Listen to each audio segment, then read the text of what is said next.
இந்த மாதத்தினுடைய முதலாவது நாளில் தேவனுடைய ஆலயத்தில் நாம் கூடி தேவனுடைய வார்த்தையை கேட்க, அவரை ஆராதிக்க தேவன் நம்ம கொடுத்த அற்புதமான பாக்கியத்திற்காக ஆண்டவருக்கு நன்றி செலுத்துகிறோம். லூக்கா சுவிசேஷம் முதலாவது அதிகாரத்தில் ஒரு நல் வார்த்தையை நாம் கவனிக்கும்படியாக இருக்கிறோம். லூக்கா சுவிசேஷம் முதலாவது அதிகாரத்தில் மரியாள் சொல்லக்கூடிய அற்புதமான தேவனுடைய வார்த்தை 49வது வசனம் இவ்விதமாக நமக்கு போதிக்கிறது.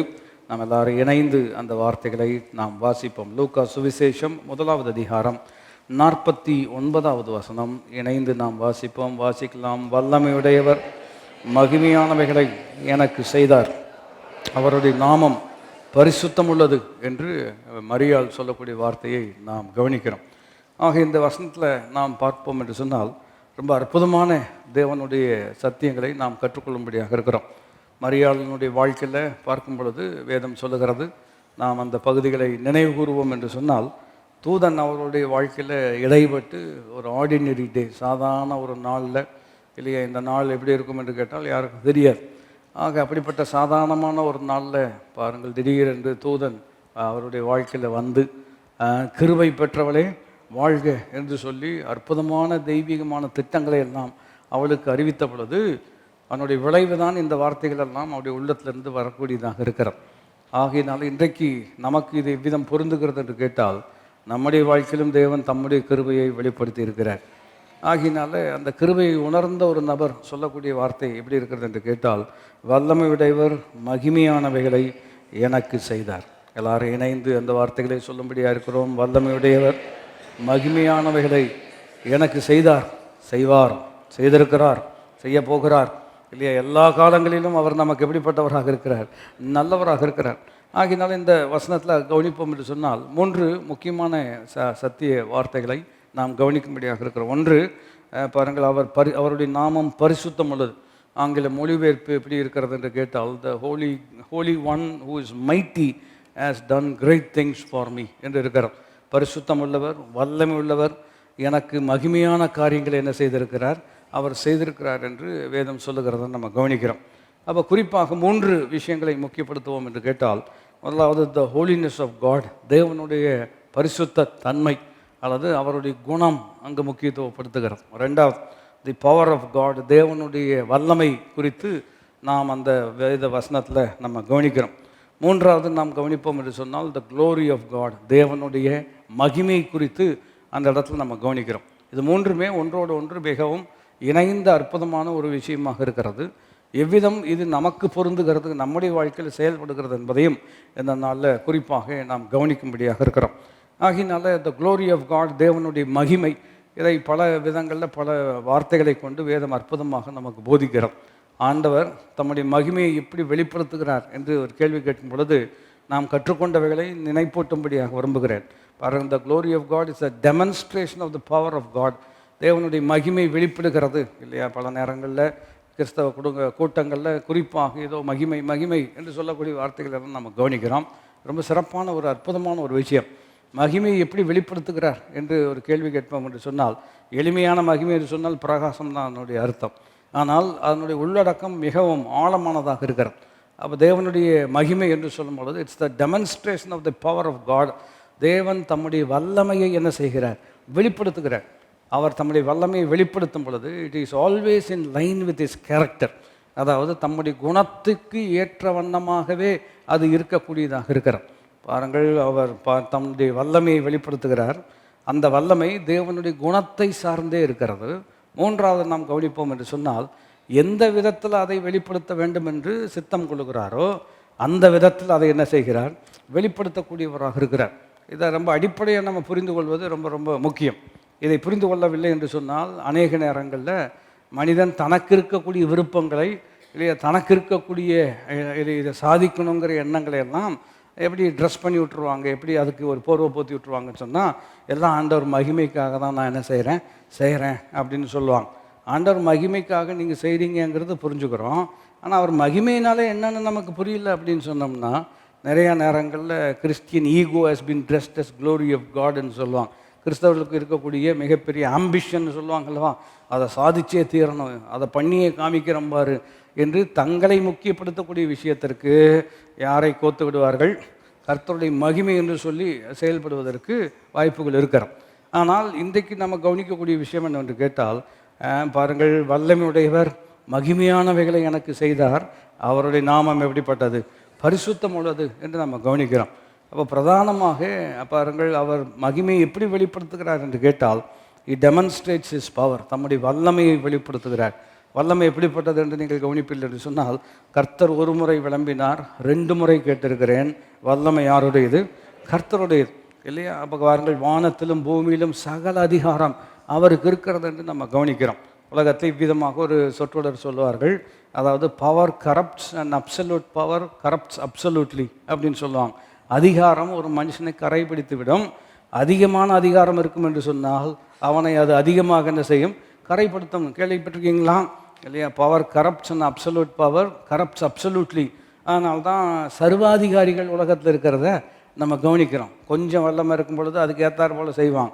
கொஞ்சம் கொஞ்சம் படிப்படியாக எல்லா அதிகாரங்களையும் அவர்கள் தங்களுக்கு சாதகமாக பயன்படுத்தி மேலே போய் உட்காந்து சர்வாதிகாரிகளாக இருப்பார்கள் என்று சொன்னால், வரலாறை நீங்கள் கவனிப்பீர்கள் என்று சொன்னால், ஒரு அதிகாரி சர்வ அதிகாரி 60 லட்சம் பேரை ஒரு தேசத்தில் அவங்க சொந்த ஆட்களை கொண்டு இருக்கிறான். இன்னொரு ஆள் இருக்கிறான், அவன் 40 லட்சம் பேர் மற்ற தேசத்துக்காரங்களை கொண்டு இருக்கிறான். இதை வச்சு தான் உலகத்தில் சொல்கிறாங்க, அதிகாரம் இருந்தால் மனுஷன் என்ன செய்துவிடும்? கரைபிடித்து விடும். அவங்க சொல்கிறது நம்ம புரிஞ்சு கொள்கிறோம். நம்முடைய ஆண்டவர் சர்வ அதிகாரம் படைத்திருக்கிறார், சர்வ வல்லமுள்ளவராக இருக்கிறார், அவர் பரிசுத்தம் உள்ளவராக இருக்கிறார். எத்தனை பேர் புரிந்தாமேன் என்று சொல்ல முடியும்? ஏன் இது ரொம்ப நம்ம கவனிக்க வேண்டும் என்று சொல்வோம் என்று சொன்னால், எந்த அளவுக்கு அவர் வல்லவராக இருக்கிறாரோ அதே அளவுக்கு அவர் நல்லவராகவும் இருக்கிறார். புரிந்தால் என்னோடு இணைந்து சொல்ல வேண்டும், அவர் வல்லவர் மாத்திரமல்ல, அவர் ரொம்ப நல்லவர் இல்லையா? சில நேரங்களில் நல்லவர்களுக்கு வல்லமை இல்லை, வல்லமை இருக்கிறவர்களுக்கு அதை பொதுவாக சொல்ல இல்லையா, பணம் இருந்தால் குணம் கிடையாது, குணம் இருந்தால் என்ன கிடையாது? பணம் கிடையாது. சிலருக்கு ரெண்டுமே கிடையாது. நான் சொல்கிறத விளையும் கொள்ள முடிகிறதா? அப்படிப்பட்ட உலகத்தில் நாம் இருக்கிறோம். ஆனால் இப்படிப்பட்ட சூழ்நிலையில் நாம் கவனிக்க வேண்டிய விஷயம் என்னவென்று கேட்டால், அவர் வல்லமையுடையவர், அவர் பரிசுத்தம் உள்ளவர், அவர் மகிமையானவைகளை எனக்கு செய்கிற தேவனாக இருக்கிறார். புரிந்தவர்கள் ஆமேன் என்று சொல்லலாம். அப்போ குறிப்பு என்னவென்று கவனிப்போம் என்று சொன்னால், இட் டெமான்ஸ்ட்ரேட்ஸ் தி பவர், தன்னுடைய வல்லமையை வெளிப்படுத்துகிறார். எப்பொழுதுமே தம்முடைய குணத்தின் அடிப்படையில் தான் அதை என்ன செய்கிறார்?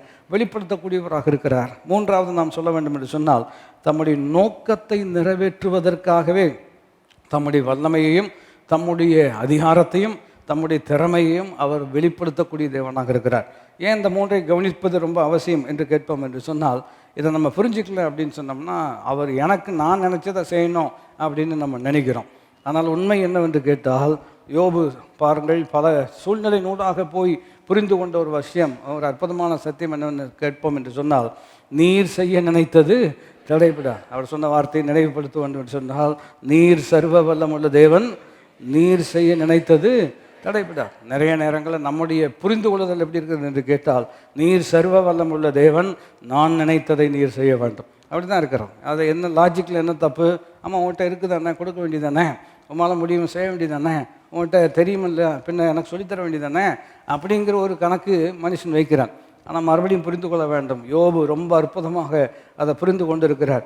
அவனுடைய வாழ்க்கையில் ஏற்பட்ட சவால்கள் பாருங்கள், அது யாருக்கும் ஒப்பிடத்தக்க கூடிய விஷயமே அல்ல. அப்படிப்பட்ட இழப்புகள், அப்படிப்பட்ட ஒரு நஷ்டம், எல்லாவற்றுக்கும் மேலாக தி சைலன்ஸ் ஆஃப் காட், தேவன் அவனோடு பேசாமல் தெளிவு கொடுக்காமல் இருந்தது இன்னும் மிகப்பெரிய ஒரு சவாலாக இருக்கிறது. இவள் எல்லாவற்றிலும் ஒன்றை புரிந்து கொண்டார், நீர் சர்வ வல்லமுள்ள தேவன், நீர் செய்ய நினைத்தது தடைபடார். மே மாதம் ஆண்டவரே நீர் செய்ய நினைத்தது எங்கள் வாழ்க்கையில் நிறைவேறுவதாக இல்லையா? நமக்கு பல முறை கற்றுக்கொண்டதை மறுபடியும் நினைவுபடுத்தும்படியாக விரும்புகிறோம்.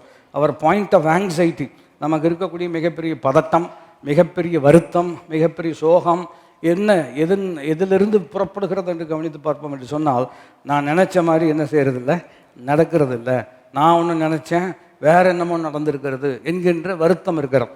ஆனால் இந்த வருத்தத்தை நாம் ஜெயிக்க வேண்டும் என்று சொன்னால் இதை புரிந்து கொள்ள வேண்டும், நாம் நினைத்ததை செய்வதற்காக அல்ல, அவர் நினைத்ததை செய்வது தான் நம்முடைய வாழ்க்கைக்கு மிகவும் நல்லது. மரியாள் நினச்சி பார்த்துருப்பாங்களா, இன்று முதல் என்னை எல்லாரும் பாக்கியவதி என்று என்ன செய்வார்கள்? சொல்வார்கள். உங்களை சொல்லுவாங்க, நீங்கள் பாக்கியவதின்னு பேர் வச்சுக்கிட்டிங்கன்னா. நான் சொல்கிறத விளங்கி கொள்ள முடிகிறதா? அதை தவிர்த்து உங்களை பாக்கியவதின்னு சொல்கிறதுக்கு வாய்ப்பு கிடையாது. ஆனால் இந்த அம்மா யார், 17 வயசு 18 வயசு சொல்கிறாங்க ஒரு கணக்கு பிரகாரம். இது அது வரைக்கும் அப்ஸ்க்யூரிட்டியில் இருக்கிறாங்க. இது வரைக்கும் இப்படி ஒரு அம்மா இருக்கிறாங்கன்னு யாருக்குமே என்ன செய்யாது, தெரியவே தெரியாது. ஆனால் ஒரு சாதாரணமான ஒரு நாளில் ஆண்டவர் அவருடைய வாழ்க்கையில் இடைப்பட்டதின் விளைவு பாருங்கள், இன்றைக்கு வரைக்கும் இனி வரக்கூடிய சந்ததிகள் எல்லாரும் என்னை பாக்கியவதி என்று என்ன செய்வார்கள், சொல்லுவார்கள். ஏன்னா எனக்கு சின்ன வயசுலேருந்தே அதுதான் எனக்கு லட்சியம். பார்த்துக்கோங்க, வாழ்க்கையில் எல்லாரும் என்னென்ன சொல்லணும். அந்த அம்மாவுக்கு அந்த எண்ணம் வந்ததற்கு வாய்ப்பே கிடையாது. நான் இப்படியெல்லாம் கர்த்தர் செய்வார்னு நினச்சி கூட என்ன செய்யலை, பார்க்கலன்னு சொல்கிறோம் அல்லவா. நாம் நினைத்திராத நன்மைகளை செய்கிறவர் தான் நம்முடைய தேவன். அதனால தான் நாம் வேண்டிக் கொள்வதற்கும் நினைப்பதற்கும் மிகவும் அதிகம். அதை நான் இவ்விதம் மறுபடியும் உங்களை உற்சாகப்படுத்தும்படியாக, நம்மை உற்சாகப்படுத்தும்படியாக விரும்புகிறேன். நான் நினைத்ததை அவர் நடக்கலை அப்படிங்கிற ஒரு சோர்வு இருக்கும் என்று சொன்னால், நாம் இவ்விதம் நம்முடைய வாழ்க்கையில் கர்த்தர் செயல்படக்கூடிய விதம் எப்படி இருக்கும் என்று சொன்னால், நான் நினைத்திராத நன்மைகளை கர்த்தர் செய்திருக்கிறார். வாய் திறந்து சொல்லும்படியாக இருக்கிறோம். நான் நினைத்திராத, மரியாள் நினைச்ச கூட, கனவுல கூட இப்படி ஒரு எண்ணம் அவர்களுக்கு வந்திருப்பதற்கு வாய்ப்பே கிடையாது. அப்படிப்பட்ட நினையாத நன்மைகளை செய்திருக்கிறார் என்று கேட்டால், அதனால தான் அவங்க சொல்கிறாங்க, நீர் பரிசுத்தமுள்ள தேவன், நீர் வல்லமுள்ள தேவன், நீர் மகிமையானவைகளை எனக்கு நீர் என்ன செய்திருக்கிறீர் என்று சொல்கிறத நம்ம கவனிக்கிறோம். ஏசாயா 48வது அதிகாரத்தில் நீங்கள் கவனிப்பீர்கள் என்று சொன்னால், பாருங்கள், சத்தியத்தை அறிவீர்கள், சத்தியம் நம்ம என்ன செய்யும், விடுதலையாகும். இதை நம்ம புரிஞ்சுக்கிட்டோம்னா அன்னெசரி ஃப்ரஸ்ட்ரேஷன் நம்முடைய வாழ்க்கையில் நாம் இடம் கொடுக்க வேண்டிய அவசியம் கிடையாது. பாருங்கள், ஏசாயா 48வது அதிகாரத்தில் 11ஆம் வசனத்தை நாம் கவனிப்போம் என்று சொன்னால், ஆண்டவர் விதமாக சொல்லுகிறார், என் நிமித்தமே அப்படி செய்வேன் என்று சொல்கிறார். அப்போது கவனித்து வாசிக்கும்படியாக இருக்கிறோம். என் நிமித்தமே அப்படி செய்வேன், என் நாமத்தின் பரிசுத்தம் எப்படி குலைக்கப்படலாம், என் மகிமையை நான் வேறொருவருக்கும் கொடேன். அதை நான் இவ்விதம் சுருக்கி சொல்ல வேண்டும் என்று சொன்னால், என் நிமித்தமே செய்வேன், என் மகிமையை நான் வேறு ஒருவருக்கும் என்ன செய்யேன், கொடேன்னு சொல்கிறார். அப்போ இந்த வசனம் எதை போதிக்கிறது என்று கேட்டால், பாருங்கள், இட் இஸ் காட் சென்டர்ட். இதை மறுபடியும் ரொம்ப அடிப்படையான ஒரு விஷயம். உலகத்தில் இருக்கக்கூடிய முறைமை எப்படி இருக்குது என்று கேட்டால், மேன் சென்டர்டுன்னு சொல்லுவாங்க. என்னை மையப்படுத்தி, மனுஷனை மையப்படுத்தி, அவனை முக்கியப்படுத்தி செயல்படக்கூடிய விஷயங்கள். ஆனால் வேதம் நமக்கு முக்கியத்துவத்தை கொடுக்கிறது, நம்மை விசேஷித்தவர்களாக மாற்றியிருக்கிறோம். ஆனால் ஆரம்பம் எங்கே இருக்கிறது என்று கேட்டால், வேதம் சொல்லுகிறது, என் மகிமையை நான் வேறு ஒருவருக்கும் கொடேன். அப்போ ஏன் ஆண்டவர் இப்படியெல்லாம் செய்கிறாரு? அவரே சொல்கிறார், என் நிமித்தமே நான் இப்படி என்ன செய்கிறேன் என்ன சொல்கிறார். ஆங்கிலத்தை விதமாக சொல்வார்கள் ஹிஸ்ட்ரி என்று சொல்கிறோம் இல்லையா. ஹிஸ்ட்ரி என்று சொல்லும் பொழுது அதை பிரித்து சொல்கிறாங்க. ஹிஸ்ட்ரி இஸ் ஹிஸ்டோரி அப்படின்னு சொல்கிறாங்க. வரலாறு தமிழில் சரியாக கோர்வையாக வராது. ஹிஸ்ட்ரின்னு சொல்லும் பொழுது அதை பிரிச்சுட்டிங்கன்னா, இந்த ஸ்டோரி இருக்கிறதல்லவா, இந்த ஸ்டோரி யாரை குறித்ததான ஸ்டோரி, அவரை குறித்ததான ஒரு அற்புதமான விஷயம். ஆகையினால்தான் ஆதியில் நீங்கள் இல்லை, நான் இல்லை, ஆதியில் என்ன இருந்தது, வார்த்தை தான் இருந்தது. இப்போது நாம் இருக்கிறோம், இனி எப்படி இருப்போம் என்று நமக்கு என்ன செய்யாது, தெரியாது. ஆனால் அவர் இருக்கிற வண்ணமாகவே அவரை தரிசிக்கிறபடினால் நாமும் யாரை போலவே இருப்போம், அவரை போலவே இருப்போம். அப்போ ஆண்டவர் ஏன் இப்படி கிரியை செய்கிறாரு? நிறைய நேரத்தில் நமக்கு வருத்தம் இருக்குது. ஆண்டவரே, நீர் இப்படி செஞ்சுருந்தால் நல்லாயிருக்கும் அப்படின்னு சொல்கிறோம். ஏன் நீர் இப்படி செய்ய மாட்டேங்கிறீரு அப்படின்னு கேட்குறோம். இதெல்லாம் மனுஷனுடைய ஆதங்கம் தான். சில நேரத்தில் நம்ம நினைக்கிறோம், இப்படி செஞ்சுருந்தா ரொம்ப சூப்பராக இருந்திருக்கும் அப்படின்னு நம்ம நினைக்கிறோம். ஆனால் புரிந்து கொள்ள வேண்டிய விஷயம் என்னவென்று கேட்டால், நம்ம பாருங்கள், பவுல் உரத்தில் எழுதும் பொழுது, அதாவது நம்முடைய பலவீனம் தேவனுடைய பலவீனம் அப்படின்னு சொல்கிறார். புரிந்து கொள்வதற்காக, தேவனுடைய பலவீனம் நம்முடைய பலத்தை பார்க்கிலும் பலனுள்ளதாக இருக்கிறது. எப்படி சொல்கிறாரு? தேவனுக்கு பலவீனம் கிடையாது, புரிஞ்சு கொள்றதுக்காக சொல்கிறாரு. அவருக்கு அப்படி ஒரு பலவீனம் இருந்தால், அந்த பலவீனமே நம்முடைய பலனை பார்க்கலும் எப்படிப்பட்டது, மிகவும் பலனுள்ளது. எதுக்கு சொல்ல வருகிறார் என்று கேட்டால், குறுகிய புரிந்து கொள்வதில் இருக்கக்கூடிய மனுஷனே இப்படி செஞ்சால் நல்லாயிருக்கும் அப்படின்னு நினைப்பான் என்று சொன்னால், சர்வத்தையும் அறிந்த தேவன் அவர் செய்ய நினைத்தது தான் நம்முடைய வாழ்க்கையில் சிறப்பாக இருக்கும். ஆகினால ஏன் செய்தீர் அப்படின்னு சொல்லும் பொழுது, என் நிமித்தமே நான் என்ன செய்வேன்னு சொல்கிறார். அப்போ இது இன்னொரு கோணத்தில் நம்ம யோசிக்கலாம் அல்லவா. எல்லாம் உங்களை முக்கியப்படுத்தி, உங்களை மையப்படுத்தியே செஞ்சீங்கன்னா, அப்போ எங்களையெல்லாம் எதுக்கு சிருஷ்டிக்கணும், எங்களெல்லாம் எதுக்கு வச்சுக்கணும், நீங்களே என்ன செய்கிறீங்களோ அதவே என்ன செய்ய வேண்டும் இல்லையா. இப்போ ஒரு வீட்டில் ஒரு குடும்பத்தில் எடுத்துட்டோம் அப்படின்னு சொன்னோம்னா, நான் நினச்ச மாதிரி தான் செய்யணும், நான் சொல்கிறது தான் நடக்கணும் அப்படின்னு ஒருவர் சொல்வார் என்று சொன்னால், நேச்சுரல் ரியாக்ஷன் எப்படி இருக்கும் என்று கேட்டால், அப்போ நீங்கள் வச்சுக்கோ அப்படின்னு போயிடுவாங்க. நீயே பண்ணிக்கோ இல்லையா, எல்லாம் உன் விருப்பம் தானே நடக்கணும், அப்போ நீ என்ன பண்ணிக்கோ நீயே பண்ணிக்கோ அப்படின்னு சொல்கிறாங்களவா. இப்போ ஆண்டவர் சொல்கிறார், என் நிமித்தமே நான் இதை செய்வேன் அப்படின்னு சொல்லும் பொழுது புரியாத மனுஷன் என்ன சொல்லுவான்? நீங்களே பண்ணிக்கோங்க, எதுக்கு நாங்கள் எதுக்கு ஜெபம் பண்ணோம்? இல்லையா, நாங்கள் என்ன ஜெபம் பண்ணாலும் நீர் நினச்சி தான் என்ன செய்ய போறீர். அப்புறம் நாங்கள் எதுக்கு 5 மணிக்கு வரணும்? பேசாமல் தூங்கியிருக்கலாம். நான் சொல்கிறது விளையும் கொள்ள முடிகிறதா? இதுக்காக கோவை புதூர்லேருந்து எதுக்கு கிளம்பி வரணும்? இல்லையா, இது இவ்வளோ தூரத்துலேருந்து எதுக்கு வரணும்?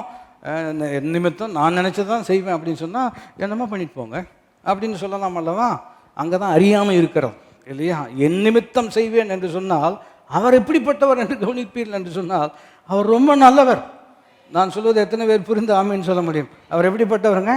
நல்லவர். எப்படிப்பட்ட நன்மை என்று கேட்டால், பொல்லாதவர்களாகி நீங்களே உங்கள் பிள்ளைகளுக்கு நல்ல ஈவுகளை கொடுக்க அறிந்திருக்கும் பொழுது தம்மை நோக்கி வேண்டிக் கொள்கிறவர்களுக்கு நன்மையானதை கொடுப்பது அதிக நிச்சயம். நான் சொல்கிறேன், பலமுறை கற்றுக்கொண்டதை உணர்த்தும்படியாக விரும்புகிறேன்.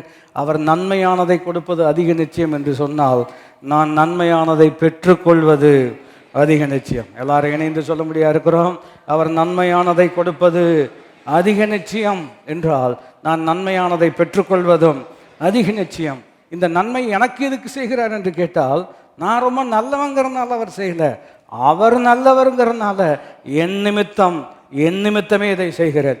பாருங்கள், அதனால சங்கீதக்காரன் சொல்றாரு, Lord if you mark our transgressions who can stand before you.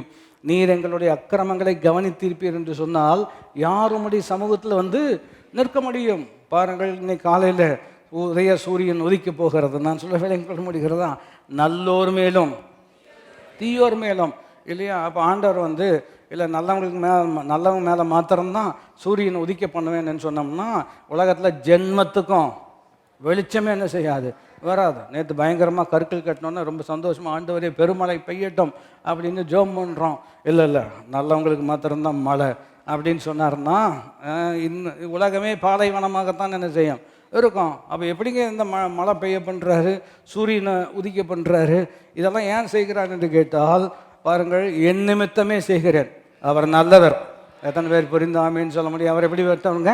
நல்லவர். அதனால தான் புரிந்த ஒரு மனுஷன் ஜோம் பண்ணுறான், பாவியாகி என் மேல் கிருபையாயிரம். இன்னொருத்தன் என்ன நினைக்கிறான்னா, என்ன மாதிரி சர்ச்சில் நல்லவன் வேறு யாருமே இல்லை அப்படின்னு ஒரு பரிசையர். நம்ம சர்ச்சில் இல்லை, வேறு சர்ச்சுக்காரர். நான் சொல்கிறவங்க புரிகிறதா? அவர் ஜோம் பண்ணுறார், நான் வாரத்தில் இவ்வளோ நாள் உபவாசம் பண்ணுறேன் இல்லையா, அதில் இது கொடுக்குறேன், இதை கொடுக்குறேன், என் பேர் தான் எல்லா பக்கம் இருக்கிறது. ஆக்சுவலாக ஆண்டவரே, நீர் என்னை பார்த்தாலே கட்டாயம் நீர் ஆசீர்வதிச்சு தான் ஆகணும், ஏன்னா இந்த அளவுக்கு உமக்கு பணி செய்தவங்க உலகத்தில் யாருமே இல்லை அப்படின்னு சொல்லும் பொழுது வேதம் சொல்லுகிறது, அவன் அல்ல இவனே நீதிமானாக்கப்பட்டு போனான். ஏன் இவன் நீதிமானாக்கப்பட்டான் என்று கேட்டால், இவன் நீதி உள்ளவன் அல்ல. அவனுடைய ஜெபத்தையே கவனிச்சு பாருங்க. பாவியாகிய, எப்படிங்க பாவியாகிய ஒரு மனுஷன் ஒத்துக்கொண்டவன் நீதிமானாக போகிறான் அப்படின்னு கேட்டிங்கன்னா, அவர் நீதிமானாக்குகிறவர், அவர் நீதி உள்ளவரும் அவர் வேல் விசுவாசம் வைக்கிறவர்களை நீதிமானாக்குகிறவருமாக இருக்கிறார். என் நிமித்தமே நான் செய்வேன் சொல்கிறார். ஆகையினால இந்த மாதம் அவர் நல்லவராக இருக்கிறபடினால் நன்மை செய்வார். எத்தனை பேர் புரிந்தாமேன்னு சொல்ல முடியும்? அதனால தான் தானியேல் ஜெபம் பண்ணுறார், பெரிய பரிசுத்தவான் இல்லையா, சின்ன வயசுலேருந்தே ரொம்ப அற்புதமான பக்தியுள்ள ஒரு மனிதன். அவர் ஜெபிக்கும் பொழுது எப்படி ஜெபம் பண்ணுறார் என்று கேட்டால், ஆண்டவரே, எங்களுடைய நீதி நிமித்தம் அல்ல, உங்களுடைய இரக்கங்களை முன்னிட்டே நாங்கள் வேண்டிக் கொள்கிறோம். எப்படி சொல்கிறாருங்க? எங்களுடைய நீதி நிமித்தம் அல்ல. அதை தான் ஏசாயா சொல்லும் பொழுது, எங்களுடைய நீதியெல்லாம் அழுக்கான கந்தையாக இருக்கிறது, நீர் ஏன் இதை செய்கிறீர் என்று கேட்டால், நாங்கள் நல்லவர்கள் என்பதினால் அல்ல, நீர் என்றென்றைக்கும் நல்லவராக இருக்கிறீர். அப்படிப்பட்டவர் தான் எனக்கு நன்மை செய்தார், எனக்கு மகிமையானவைகளை செய்வார். இந்த மாதம் நம்முடைய நீதி நிமித்தம் அல்ல, அவருடைய நீதி நிமித்தம், அவருடைய குணத்தின் நிமித்தம். ஆகினால்தான் ஏசாயா 48 அவர் சொல்கிறாரு, என் நிமித்தமே நான் அப்படி என்ன செய்வேன்னு சொல்கிறார். அப்போ மறுபடியும் நாம் யோசிப்போம் என்று சொன்னால், எல்லாமே அவர் நிமித்தம் தான் செய்கிறாரு அப்படின்னா எனக்கு என்ன சம்பந்தம் இருக்கிறது இல்லையா, எனக்கு என்ன இணைப்பு இருக்கிறது என்று ஒரு கேள்வி கேட்பது நியாயமான சரியான கேள்வி. இதை நான் இவ்விதம் உங்களுக்கு சொல்லும்படியாக விரும்புகிறேன். The glory of God is connected to the blessing of man. தேவனுடைய மகிமை, அதாவது மனிதனுடைய ஆசீர்வாதம் தேவனுடைய மகிமையோடு என்ன செய்யப்பட்டிருக்கிறது, இணைக்கப்பட்டிருக்கிறோம் இல்லையா. நாம் இதை விளங்கிக் கொள்வது ரொம்ப ரொம்ப முக்கியம். ஏனென்றால் வல்லமை உள்ளவர், பரிசுத்தம் உள்ளவர், எனக்கு மகிமையானவைகளை என்ன செய்திருக்கிறார். அவருடைய பேச்சு கேட்டிங்கன்னா, நான் யார் நிமித்தமும் செய்ய போகிறதில்ல, என் நிமித்தமே என்ன செய்ய போகிறேன்னு சொன்னால், அப்போ எங்களுக்கு இதில் என்ன இருக்கிறது?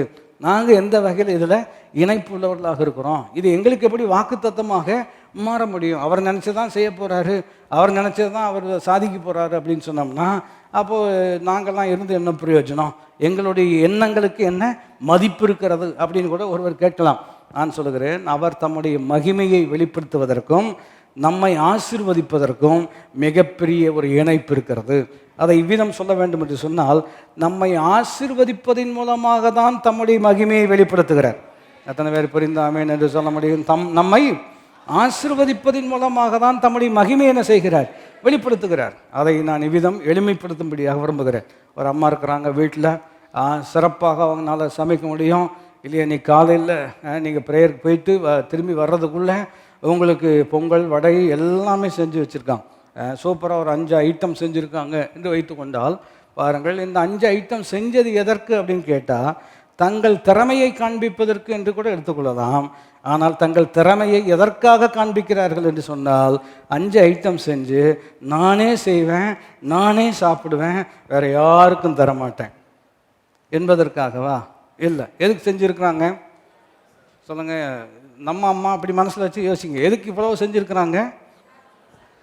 எல்லாத்துக்கும் கிடையாது, உங்களுக்கு கொடுக்கும்படியா. நான் சொல்ல விலையும் கொள்ள முடிகிறதா? அப்போ ஆண்டவர் எதுக்குங்க இவ்வளவு கிருபை, இவ்வளவு வல்லமை, இவ்வளவு வசனங்கள், இவ்வளவு சிலுவையில் இவ்வளவு பெரிய ஒரு தியாகம், இதெல்லாம் செய்து முடித்தது யாருக்காக? சொல்லுங்கள், யாருக்காக? உங்களுக்காக. உங்களுக்கும் அவருக்கு என்னங்க சம்பந்தம் அப்படின்னு ஒரு கேள்வி கேட்போம் என்று சொன்னால் என்ன அர்த்தம்? அவரை ஏற்றுக்கொண்டவர்கள் எத்தனை பேர்களோ அத்தனை பேர்களும் அவருடைய பிள்ளைகளாகும்படிக்கு நமக்கு அதிகாரம் கொடுத்திருக்கிறார். அதனால தான் பிள்ளைகளுக்கு கொடுக்கறதை எடுத்து அப்படின்னு ஒரு காரணத்துக்காக சொல்கிறார். குறிப்பை நாம் முக்கியப்படுத்த வேண்டும் என்று சொன்னால், நமக்கு தான், பிள்ளைகளுக்காக தான் அதை வைத்திருக்கிறார். எத்தனை பேர் ஆண்டவருடைய பிள்ளைகளாக இருக்கிறோம்? என் நிமித்தம் செய்வேன் என்று சொல்கிறாரு. என் நிமித்தம் என்ன செய்கிறார் என்று கேட்டால், தாம் எப்படிப்பட்ட வல்லமுள்ள தேவன், அன்புள்ள பிதா என்பதை எப்படி காண்பிக்க முடியும்? தம்முடைய பிள்ளைகளுடைய வாழ்க்கையில் செயல்படுத்துவதன் மூலமாக தான் தம்முடைய மகிமையை அவர் வெளிப்படுத்தக்கூடியவராக இருக்கிறார். அதை புரிஞ்ச மரியாள் அந்த சின்ன வயசில் இப்படிப்பட்ட ஒரு ஆழமான ஒரு புரிந்து கொள்ளுதல் இருக்கிறது. கர்த்தர் மகிமையானவைகளை தமக்கு செய்து கொண்டார் என்று சொல்லலை, மகிமையானவைகளை எனக்கு செய்திருக்கிறார். எத்தனை பேர் இந்த மே மாதம் அதை எதிர்பார்க்கக்கூடியவர்களாக இருக்கிறோம்? மறுபடியும் இணைந்து சொல்லுவோம், வல்லமுள்ளவர், பரிசுத்தமுள்ளவர், மகிமையானவைகளை எனக்கு செய்திருக்கிறார். அவருடைய வல்லமையை விளங்க பண்ண, அவருடைய பரிசுத்தத்தை விளங்க பண்ண, அவருடைய மகிமையை வெளிப்படுத்த என்னில் கிரியை செய்கிறவராக இருக்கிறார். புரிந்தவர்கள் கட்டாயம் ஜெயிக்கலாம். எப்படி இந்த இணைப்பு நம்முடைய வாழ்க்கையில் நிறைவேறுகிறது என்று கேட்டால், 2 தெசலோனிக்கேயரில் 1வது அதிகாரத்தை நாம் கவனிப்போம் என்று சொன்னால், the glory of God and the blessing of man, இல்லையா? தேவனுடைய மகிமையும் மனுக்குலத்தினுடைய ஆசீர்வாதம் என்று நாம் கவனிப்போம் என்று சொன்னால், தெய்வீகமான ஒரு இணைப்பை நாம் அந்த இடத்துல கவனிக்க முடியும். 2 தெசலோனிக்கேயரில் 1வது அதிகாரத்தில் நாம் கவனிப்போம் என்று சொன்னால், 11, 12 ஆகிய வசனங்களில் தான் இந்த அற்புதமான ஒரு இணைப்பை நாம் அங்கு பார்க்க முடியும். 2 தெசலோனிக்கேயர் 1வது அதிகாரம் 11, 12 இணைந்து வாசிப்போம் என்று சொன்னால், ஆகையால் நம்முடைய தேவனும் கர்த்தராகி இயேசு கிறிஸ்துவும் அளிக்கும் கிருபையின்படியே நம்முடைய கர்த்தராகி இயேசு கிறிஸ்துவின் நாமம் உங்களிடத்திலும் நீங்கள் அவரிடத்திலும் மகிமை. அங்கே கொஞ்சம் நிறுத்தி கவனிப்போம். எப்படி இருக்கிறது கவனித்து பாருங்கள். இயேசு கிறிஸ்துவின் நாமம் உங்களிடத்திலும் நீங்கள் அவரிடத்திலும் மகிமை. எத்தனை பேர் சந்தோஷப்படுகிறீர்கள்? புரிந்தால்தான் இதை நம்ம விளங்கிக் கொள்ள முடியும். என் நிமித்தமே நான் இதை செய்வேன், என் மகிமையை யாருக்கும் என்ன செய்ய மாட்டேன், தரமாட்டேன்னு சொன்னார். ஆமாம், யாருக்கும் கொடுக்கணும்னு அவசியம் கிடையாது. இன்னொரு வகையில் யாருக்கும் கொடுக்கக்கூடிய அளவுக்கு யாருக்கும் தகுதியும் இல்லை. அப்படிப்பட்ட நிலைமையில் அவர் நினைத்ததை செய்கிறார் என்று சொல்லும் பொழுது சிறந்தது தான், சரிதான். ஆனால் இங்கே பவுல் ரொம்ப அற்புதமாக சத்தியத்தை போதிக்கிறாரு. அவர் நம்மில் மகிமைப்படவும் நம்மை அவரில், கவனிச்சிங்களா? வாசிங்க, இது ரொம்ப அற்புதமான ஒரு விஷயம். நீங்கள் அதை நாம் புரிந்து கொள்ள ஆண்டவர் நமக்கு உதவி செய்யணும். நம்முடைய கர்த்தராகிய இயேசு கிறிஸ்துவின் நாமம், எப்படி பகுதியிலிருந்து ஆரம்பிச்சிருக்கிறேன். நம்முடைய கர்த்தராகிய இயேசு கிறிஸ்துவின் நாமம் உங்களிடத்திலும் நீங்கள் அவரிடத்திலும் இல்லையா, ஆண்டவரே இந்த நாளில் இந்த மாதத்தில் நீர் எங்களில் மகிமைப்படுவீராக அப்படின்னு நம்ம ஜெபம் பண்ணுறோம். சரிதான். இந்த வசனம் என்ன சொல்லுகிறது என்றால், அவர் இந்த மாதம் உங்களில் மகிமைப்படவும் நீங்கள் அவரில் மகிமைப்படவும். எத்தனை பேர் புரிந்து ஆமேன் என்று சொல்ல முடியும்? இது எப்படி நிறைவேறுகிறது, செயலாக்கம் எப்படி கொண்டு வருகிறது என்பதை கவனிப்பது ரொம்ப ரொம்ப அவசியம். வாசிக்கும்படியாக இருக்கிறோம். இயேசு கிறிஸ்துவின் நாமம் உங்களிடத்திலும் நீங்கள் அவரிடத்திலும் மகிமைப்படும் பொருட்டாக. How is he glorified? எப்படி மகிமைப்படுகிறார், எப்படி மகிமைப்படுத்துகிறார் என்று ஒரு கேள்வி கேட்போம் என்று சொன்னால் 12ஆம் வசனத்தை எல்லாரும் இணைந்து வாசிப்போம். நம்முடைய தேவன் உங்களை தமது அழைப்புக்கு பாத்திரராகவும் தமது தயவுள்ள சித்தம் முழுவதையும் விசுவாசத்தின் கிரியையையும் பலமாய் உங்களிடத்தில் நிறைவேற்றவும் வேண்டும் என்று எப்பொழுதும் உங்களுக்காக வேண்டிக் கொள்கிறேன். How is God glorified in me and God glorifies me in him. Bible ரொம்ப அற்புதமாக இருக்கிறதா? இயேசு கிறிஸ்துவின் நாமம் உங்களிடத்திலும் நீங்கள் அவரிடத்திலும் மகிமைப்படும் பொருட்டாக. எப்படி அதை செயல்படுத்துகிறார்? வல்லமையானவர், மகிமை உள்ளவர், பரிசுத்தம் உள்ளவர். மகிமையானவைகளை என்னுடைய வாழ்க்கையில் என்ன செய்திருக்கிறார் என்று கேட்போம் என்று சொன்னால் பாருங்கள், அதை வீதம் சொல்லும்படியாக விரும்புகிறேன். பாருங்கள், ரொம்ப அற்புதமான ஒரு சத்தியமாக நாம் அதை விளங்கிக் கொள்வது நல்லது. பாருங்கள், பரிசுத்த ஆவியானவர் இல்லையா உண்மையில் நிழலிடுவார். அப்பொழுது உன்னிடத்திலிருந்து பிறப்பது பரிசுத்தம் உள்ளதாக இருக்கும் என்று சொல்கிறார் அல்லவா? அப்போது எப்படி மகிமைப்படுத்துகிறார் என்று கேட்போம் என்று சொன்னால், வானங்கொள்ளாத தேவன், வானம் எனக்கு சிங்காசனம், பூமி எனக்கு பாதப்படி என்று சொன்ன அவ்வளவு சர்வ வல்லமுள்ள தேவன் இப்பொழுது ஒரு குழந்தையின் வடிவாக யாருடைய வயிற்றில் பிறக்கிறாரு, யாருடைய கர்ப்பத்தில் பிறக்கிறாரு? மரியாளுடைய இல்லையா? இது ஒரு பெரிய அற்புதமான ஒரு விஷயம் இல்லையா? பிற்பாடு நீங்கள் கவனித்து பார்ப்பீர்கள் என்று சொன்னால் சிலுவை மரணம் இருக்கிறது, பரமேறுதல் இருக்கிறது. 120 பேர் பாருங்கள் தேவனுடைய அந்த மேல் வீட்டு அறையில் அமர்ந்திருக்கும் பொழுது எல்லார் மேலும் பரிசுத்த ஆவியானவர் வந்து என்ன செய்கிறார்? இறங்குகிறார். அந்த இடத்துல மறுபடியும் மரியாதை பரிசுத்த ஆவியினால் என்ன செய்கிறார்? நிரப்புகிறார். பாருங்கள், இவர்கள் மூலமாக வெளிப்படுத்துவது மாத்திரமல்ல, இவர்களை தம்மை கொண்டும் என்ன செய்கிறார்? வெளிப்படுத்துகிற தேவனாக இருக்கிறார் என்பதை கவனிக்கிறோம். அது இங்கே ரொம்ப அற்புதமான இணைப்பு இருக்கிறது. எப்படி அதை செய்கிறார் என்று கேட்போம் என்று சொன்னால் 12ஆம் வசனத்தில் 3 முக்கியமான விஷயங்கள் இருக்கிறது. ஒன்று, நம்முடைய அழைப்பு. தேவன் நம்ம கொடுத்திருக்கிற அழைப்பு. முக்கியமான வார்த்தைகளை மாத்திரம் சொல்லும்படியாக விரும்புகிறேன். அழைப்புக்கு பாத்திரவாக. 2வது, தயவுள்ள சித்தம். சொன்னார்கள், தயவுள்ள சித்தம். 3வது, விசுவாசத்தினுடைய கிரியை. இதை எளிமைப்படுத்த வேண்டும் என்று சொன்னால், there is a purpose of God, there is a plan of God and the power of God. அல்லையா? பலமாய் உங்களில் நிறைவேறும்படியாக உங்களுக்காக நான் எப்பொழுதும் என்ன செய்கிறேன்? வேண்டிக் கொள்கிறேன் என்று சொல்கிறார். நாம் அவரில் மகிமைப்படவும் அவர் நம்மில் மகிமைப்படும் பொருட்டாக. இதை எப்படி இந்த மாதம் செயல்படுத்துகிறார் அல்லது எல்லா நாட்களிலும் செயல்படுத்துகிறார் என்று கேட்டால், முதலாவது தம்முடைய தயவுள்ள அழைப்பு. அதனால தான் பாருங்கள், இந்த வசனத்தை புரிந்து கொள்வது அவசியம். உங்களை அழைக்கிறவர் உண்மையுள்ளவர்ங்கிற நம்ம கவனிக்கிறோம். அது எப்போவுமே நமக்கு சாதகமாக இருக்கிறோம். உண்மையுள்ளவர் சாதகம் சொன்னால் ஆசீர்வாதமான விஷயம். இன்னொரு வசனமும் இருக்கிறது அல்லவா? உங்களை அழைக்கிறவர் பரிசுத்தம் உள்ளவராக இருக்கிறபடினால் நீங்கள் உங்கள் நடக்கைகள் எல்லாவற்றிலும் இல்லையா, அவர் வல்லமை உள்ளவர், அவர் மகிமை உள்ளவர், அவருடைய நாமம் எப்படிப்பட்டது? பரிசுத்தம் உள்ளது. அப்போ கவனிக்க வேண்டும் என்று சொன்னால், அவருடைய குணத்தின் பிரகாரம் தான் எல்லாவற்றையும் செய்கிறார் என்று சொன்னால், நான் சொல்லுகிறேன், நம்முடைய வாழ்க்கையில் அவர் செய்யக்கூடிய மிகப்பெரிய கிருபை என்னவென்று கேட்டால், நம்முடைய குணத்தையே மாற்றுகிறார். சொல்லுங்கள், நம்முடைய குணத்தையே மாற்றுகிறார். அதை நான் இவ்விதம் சொன்னால் நீங்கள் எப்படி நிதானிக்கிறீர்கள் என்பதை நாம தான் நிதானிக்கணும். இந்த மே மாதம் உங்களுக்கு என்ன செய்கிறாரோ செய்யலையோ உங்கள் குணத்தை மாற்றிடுவார் அப்படின்னு சொன்னோம்னா, நிறைய பேர் அப்போ ஒன்றுமே கிடைக்காதா அப்படிங்கிற மாதிரி நம்ம பார்ப்போம்.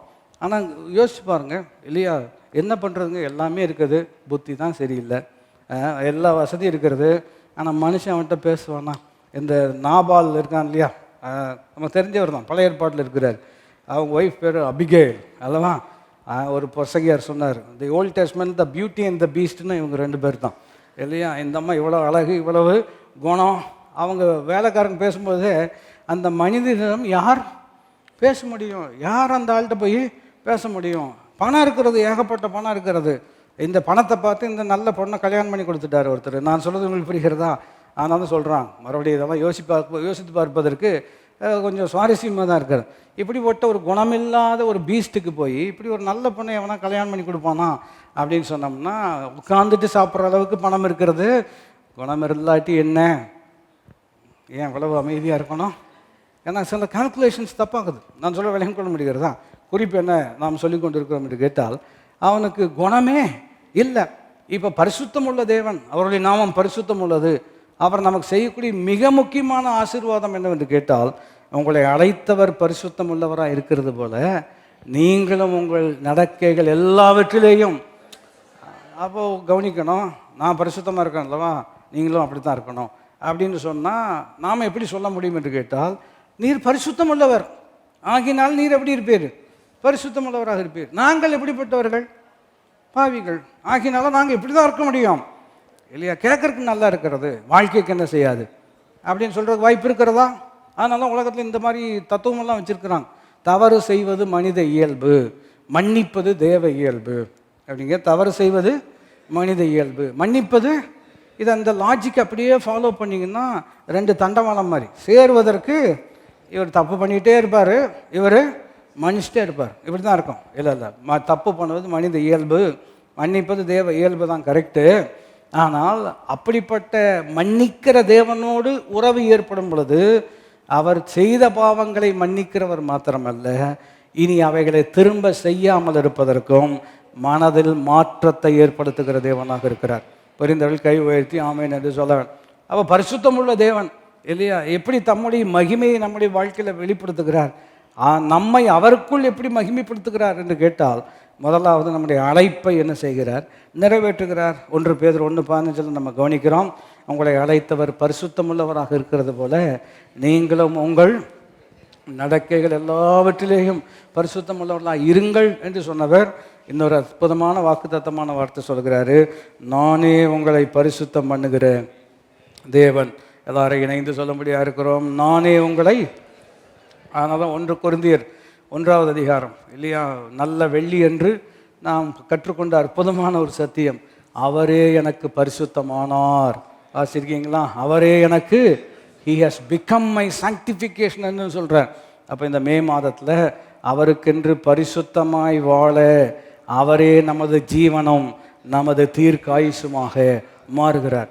இல்லை இன்னொரு வகையில் நான் உங்களுக்கு சொல்ல வேண்டும் சொன்னால், வாட் இஸ் ஹோலினஸ்? பரிசுத்தம் என்று சொன்னால் என்ன அர்த்தம்? தேவனுடைய குணத்தை குறித்து நம்ம புரிஞ்சு கொள்கிறோம்.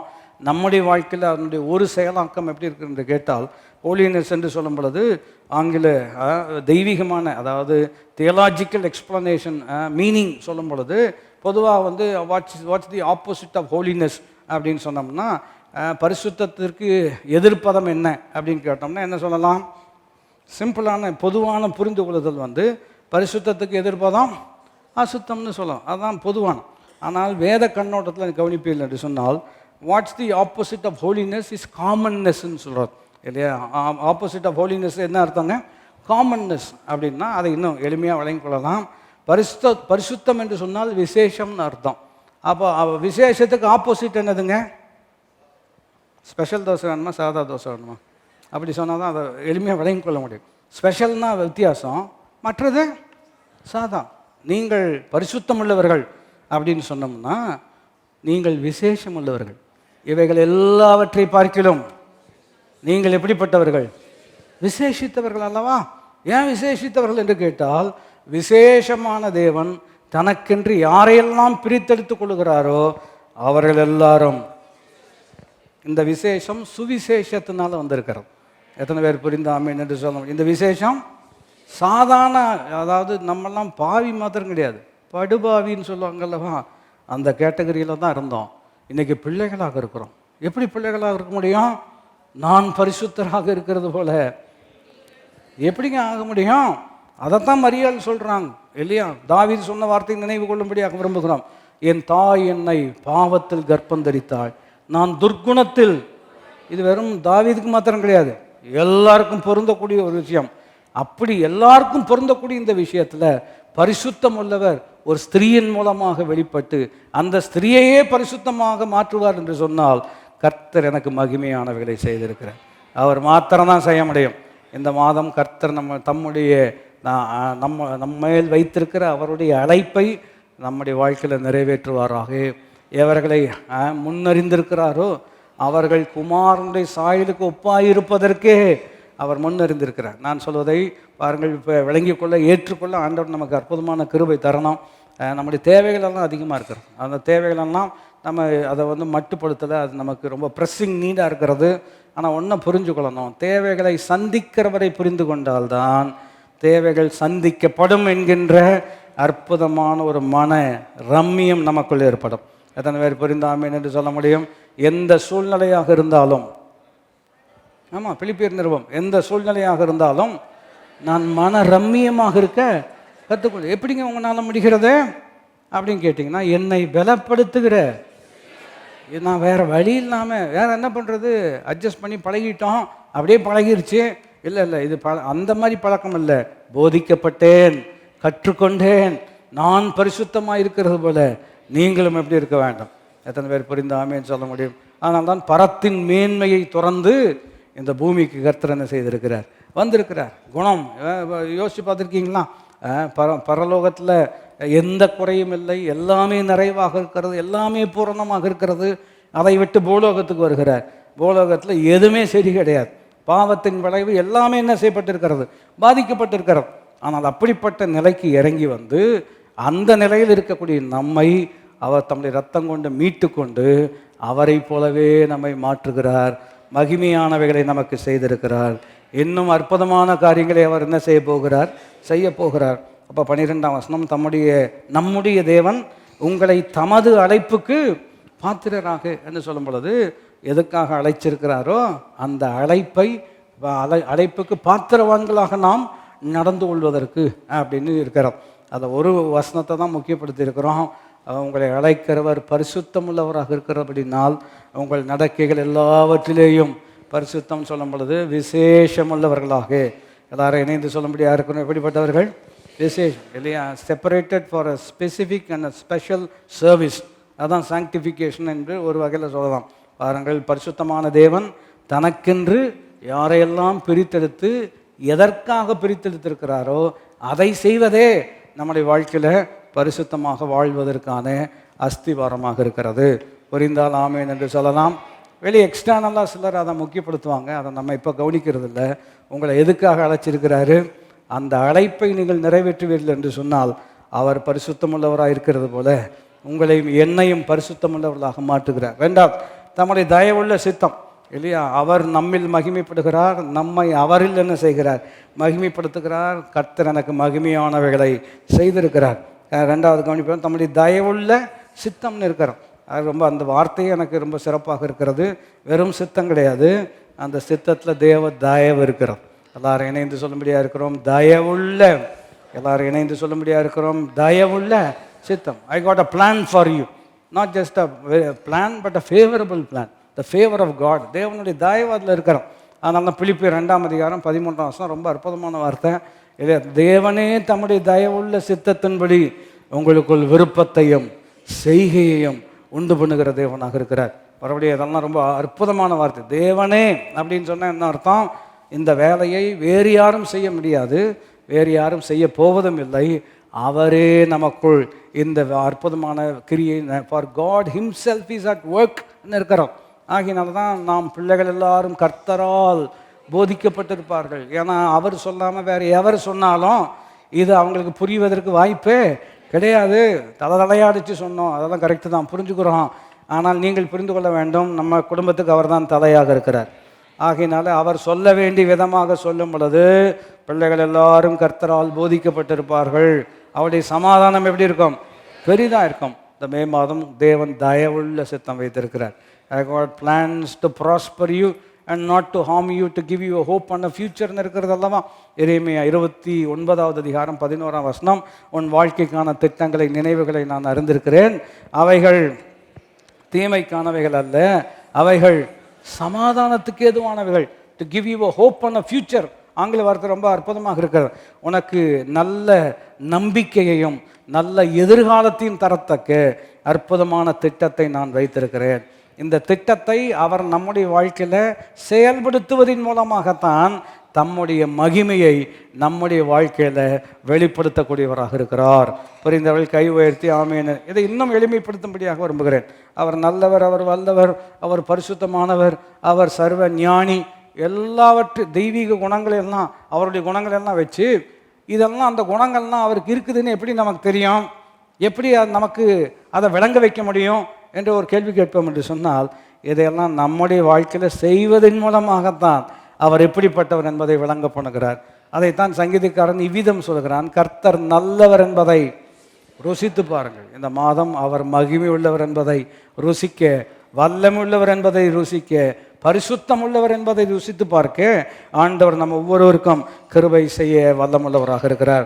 12ஆம் வசனத்தினுடைய 3வது விஷயத்தை நான் உங்களுக்கு சொல்ல வேண்டும் என்று கேட்டால், அழைப்புக்கு பாத்திரராகவும் தமது தயவுள்ள சித்தம் முழுவதையும் விசுவாசத்தின் கிரியையை பலமாய் நம்முடைய உங்களிடத்தில் நிறைவேற்றவும் வேண்டும் என்று சொல்கிறார். குறிப்பு என்னவென்று கேட்டால், திட்டம் இருக்கிறது, அற்புதமான தேவ நோக்கம் இருக்கிறது, குணம் இருக்கிறது, தெய்வீக திட்டம் இருக்கிறது. 3வது விஷயம் என்ன சொல்கிறார் என்று கேட்டால், இந்த திட்டத்தினுடைய செயல்பாடு உங்கள் வாழ்க்கையில் பலமாய் நிறைவேறும்படிக்கு எல்லாரும் இணைந்து அந்த வார்த்தையை சொல்லும்படியாக இருக்கிறோம். பலமாய். ஆங்கில வார்த்தையினுடைய விளக்கம் எப்படி இருக்கிறது என்று கேட்டால், that he will give you the power to accomplish the plan that he has for you. உங்களில் எப்படி மகிமைப்படுகிறார், என்னை உங்களையும் எப்படி அவரில் மகிமைப்படுத்துகிறார் என்று கேட்டால், நம்மை அழைக்கிறார், நமக்கென்று ஒரு திட்டத்தை வைத்து அந்த திட்டத்தை பலமாய் நம்முடைய வாழ்க்கையில் செயல்படுத்துவதன் மூலமாக அவர் எவ்வளவு பெரிய மகிமை உள்ளவர் என்பதை நம்முடைய வாழ்க்கையின் மூலமாக வெளிப்படுத்துகிறார். எத்தனை பேர் புரிந்து ஆமீன் என்று சொல்ல முடியும்? இதுதான் சத்தியம் என்று சொன்னால், ஆண்டவரே இந்த மே மாதம் உம்முடைய வல்லமையை நீர் வெளிப்படுத்துவீராக, உம்முடைய குணத்தை எங்கள் வாழ்க்கையில் என்ன செய்வீராக, விளங்க பண்ணுவீராக, உம்முடைய நோக்கங்கள் எங்களுடைய வாழ்க்கையில் என்ன செய்வதாக, நிறைவேறுவதாக என்று ஜெபிப்பது தான் சரியான ஜெபமாக இருக்கிறது. அதனால தான் அவர் பாருங்கள் எப்படி ஜெபம் பண்ணுறார். 12ஆம் வசனத்தை மறுபடியும் இணைந்து வாசிப்போம், 11லேருந்தே கவனிப்போம். ஆகையால் நம்முடைய தேவனும் கர்த்தராகி இயேசு கிறிஸ்துவும் அளிக்கும் கிருபையின்படியே நம்முடைய கர்த்தராகி இயேசு கிறிஸ்துவின் நாமம் உங்களிடத்திலும் நீங்கள் அவரிடத்திலும் மகிமைப்படும் பொருட்டாக நம்முடைய தேவன் உங்களை தமது அழைப்புக்கு பாத்திரராகவும் தமது தயவுள்ள சித்தம் முழுவதையும் விசுவாசத்தின் கிரியையும் பலமாய் உங்களிடத்தில் நிறைவேற்றவும் வேண்டும் என்று எப்பொழுதும் உங்களுக்காக வேண்டிக் கொள்கிறேன். இதுதான் இன்றைக்கு நம்முடைய ஜெபம். ஆண்டவரே இந்த மாதம் நம்முடைய மகிமையை விளங்க பண்ணுவீராக. எல்லாரும் இணைந்து சொல்லும்படியாக இருக்கிறோம். உங்களுடைய மகிமையை இந்த மாதம் எங்கள் குடும்பத்தில், எங்களுடைய திருச்சபையில், எங்களுடைய மாநிலத்தில், எங்களுடைய வேலை ஸ்தலத்தில், எங்களுடைய குணத்தில் நீர் மகிமையானவைகளை எங்களுக்கு செய்வீராக. உம்முடைய மகிமையை எங்கள் வாழ்க்கையில் என்ன செய்வீராக, வெளிப்படுத்துவீராக. எல்லாரும் எழும்பி நின்றவர்களாக தேவனை நோக்கி பார்க்கக்கூடிய அற்புதமான நேரம். ஆண்டவர் இந்த நாட்களில் தம்முடைய மகிமையை நம்முடைய வாழ்க்கையில் விளங்க பண்ணக்கூடிய தேவனாக இருக்கிறார். மரியாள் சொன்ன அற்புதமான வார்த்தை, வல்லமை உள்ளவர், பரிசுத்தம் உள்ளவர், மகிமையானவைகளை எனக்கு செய்தார், நமக்கு செய்வார். இந்த மே மாதத்தில் கர்த்தர் இணைந்து இந்த வார்த்தைகளை சொல்ல வேண்டும். வல்லமை உள்ளவர், பரிசுத்தம் உள்ளவர், மகிமையானவைகளை எனக்கு செய்தார், எனக்கு இந்த மாதம் செய்வார், எங்கள் குடும்பத்துக்கு செய்வார், எங்கள் மாநிலத்தில் செய்வார், எங்கள் திருச்சபையில் செய்வார், எங்கள் வியாபாரத்தில் செய்வார், எங்கள் கையின் பிரயாசத்தில் தம்முடைய மகிமையை அவர் விளங்க பண்ணுவார். ஆண்டவரே, உம்முடைய வார்த்தையில் நாங்கள் வாசிக்கிறது போல, உமக்கு ஒப்பான தேவன் யார்? ஆண்டவரே, வல்லமையுள்ள தேவன் நீரே. உம்முடைய வல்லமையை உம்முடைய ஜனங்களுக்குள்ளே, உம்முடைய மகிமையை உம்முடைய ஜனங்களுக்குள்ளே நீர் விளங்க பண்ணுவீராக, விளங்க பண்ணுவீராக. எல்லாரும் கரங்களை பரத்துக்கு நேராக உயர்த்தினவர்களாக ஒரு சில நொடிகள் மனதார வாய் திறந்து ஆண்டவரை நாம் எல்லாரும் ஸ்தோத்திரம் பண்ணக்கூடிய அற்புதமான ஒரு நேரம். ஆண்டவர்களுடைய நல் வார்த்தைக்காக அவருடைய வாயிலிருந்து புறப்படும் ஒரு வார்த்தை கூட வெறுமையாக திரும்பி வருவதற்கு வாய்ப்பே கிடையாது. இன்னைக்கு ஆண்டவர் சொன்ன நல் வார்த்தைகள் எல்லாம் ஆண்டவரை இந்த மே மாதத்தில் எங்களுடைய வாழ்க்கையில் நீர் அதை நிறைவேற்ற போவதற்காக நாங்களுமை மனதாரமை நாங்கள் ஸ்தோத்திரிக்கிறோம். நீர் மகிமை உள்ளவர், நீர் ஞானம் உள்ளவர், நீர் நல்லவர், நீர் பரிசுத்தம் உள்ளவர், நீர் கிருபை நிறைந்தவர், நீர் இரக்கம் நிறைந்தவர், நீர் நீதி உள்ள அற்புதமான தேவன். ஆண்டவரே, நீடிய பொறுமையுள்ள அற்புதமான கர்த்தர், நீர் எவ்வளவு சிறப்புள்ளவர் ஆண்டவரே. உம்முடைய மகிமையான காரியங்களை எங்களுடைய வாழ்க்கையில நீர் விளங்க பண்ணுவதற்காக நாங்கள் உமக்கு நன்றி செலுத்துகிறோம் ஆண்டவர். எங்களுடைய வேலை விஷயத்துல உம்முடைய மகிமையை விளங்க பண்ணுவீராக. வாய் திறந்து இந்த வார்த்தைகளை சொல்லும்படியாக இருக்கிறோம் ஆண்டவர். உங்களுடைய குடும்பத்தில் எந்தெந்த நிலையில தேவன் தம்முடைய மகிமையை விளங்க பண்ண வேண்டும் என்று நீங்கள் விரும்புகிறீர்களோ அந்த வார்த்தைகளை எல்லாம் சொல்லி, அந்த எந்தெந்த விஷயம் பிரச்சனையாக தோன்றுகிறதோ, சவாலாக தோன்றுகிறதோ, அந்த விஷயத்தில் ஆண்டவரே நம்முடைய மகிமையை விளங்க பண்ணுவீராக. வல்லமையுடையவர், மகிமையானவைகளை எங்கள் வாழ்க்கையில் நீர் செய்வதற்காக நன்றி. எங்கள் சரீரத்தில் உம்முடைய மகிமையை வழங்க பண்ணுவீராக. உம்முடைய வார்த்தையில் நாங்கள் வாசிக்கிறது போல கிறிஸ்துவை உயிரோடு கூட எழுப்பின அதே பரிசுத்த ஆவியானவர் சாவுக்கு ஏதுவான எங்கள் சரீரங்களை ஆண்டவரை உயிர்ப்பிக்கும்படியாக நீர் வல்லமுள்ள தேவனாய் இருப்பதற்காக நாங்கள் உமக்கு நன்றி செலுத்துகிறோம். பலவீனன் தன்னை பலவான் என்று சொல்லுவானாக. ஆண்டவரை, பலவீனமாக இருக்கக்கூடிய மக்களுடைய வாழ்க்கையில இந்த மாதம் உம்முடைய மகிமையை விளங்க பண்ணுவீராக, விளங்க பண்ணுவீராக. குறையை நிவர்த்தி செய்வதன் மூலமாக அவர் தம்முடைய அற்புதத்தை செய்து மகிமையை விளங்க பண்ணினார் என்ற சத்திய வார்த்தையின்படியே எங்கள் குறைவுகளை இந்த மாதம் நீர் நிவர்த்தி செய்வதன் மூலமாக உம்முடைய மகிமையை விளங்க பண்ணுவீராக, விளங்க பண்ணுவீராக. எங்கள் பிள்ளைகள் எல்லாரும் கர்த்தரால் போதிக்கப்பட்டிருப்பார்களாக. அவருடைய சமாதானம் பெரிதாக இருப்பதாக. நாங்கள் கையிட்டு செய்யும் எல்லா வேலைகளையும் ஆசீர்வதிக்கும்படிக்கு கர்த்தர் நம்முடைய நல்ல பொக்கிஷ சாலையாகிய வானத்தை நீர் திறப்பதற்காக நன்றி. ஏற்ற காலத்தில் மழையை நீர் வர்ஷிக்க பண்ணுகிற அற்புதமான தேவனாக இருப்பதற்காக நன்றி. முன்மாரியும் பின்மாரியும் பெய்யத்தக்க அந்த பெய்ய செய்யக்கூடிய அற்புதமான தேவன், கீழ்காற்றுக்கு கட்டளையிடக்கூடிய அற்புதமான தேவன். நீர் சொல்ல ஆகும், நீர் கட்டளையிட நிற்கும். எங்கள் வாழ்க்கையில நீர் செய்ய நினைத்தது தடைபடாது. கரம் தட்டி உன்னதமான இயேசுவை நாம் கனப்படுத்துவோம். ஹல்லேலூயா. ஓ, உம்முடைய நாமத்தை நாங்கள் ஸ்தோத்திரிக்கிறோம். ஆகும், எல்லாம் ஆகும், உம்மாலேதான் எல்லாம் ஆகும்.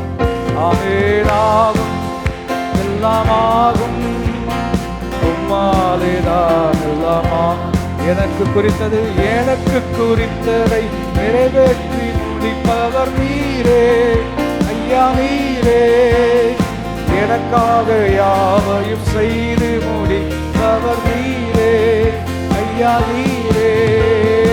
எனக்கு குறித்ததை நிறைவேற்றி முடிப்பவர் நீரே ஐயா, நீரே.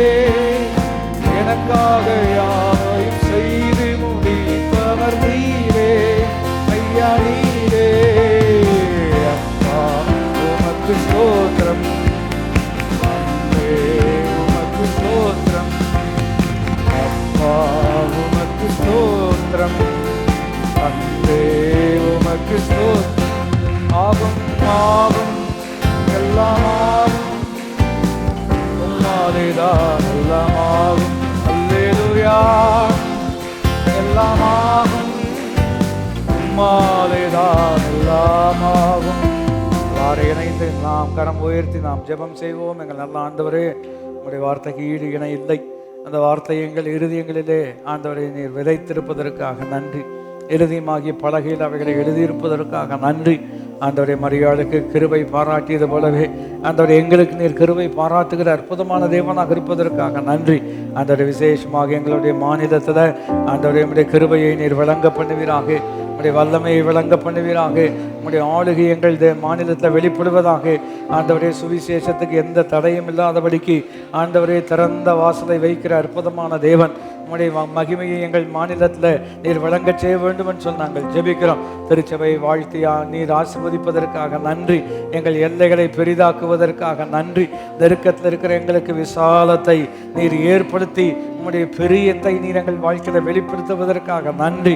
சிறு வயது ஆண்டவரே, சிறு பிள்ளைகள் முதல் பெரியவர்கள் மட்டுமாக எல்லார் மேலும் உம்முடைய கிருபை இருப்பதற்காக நன்றி.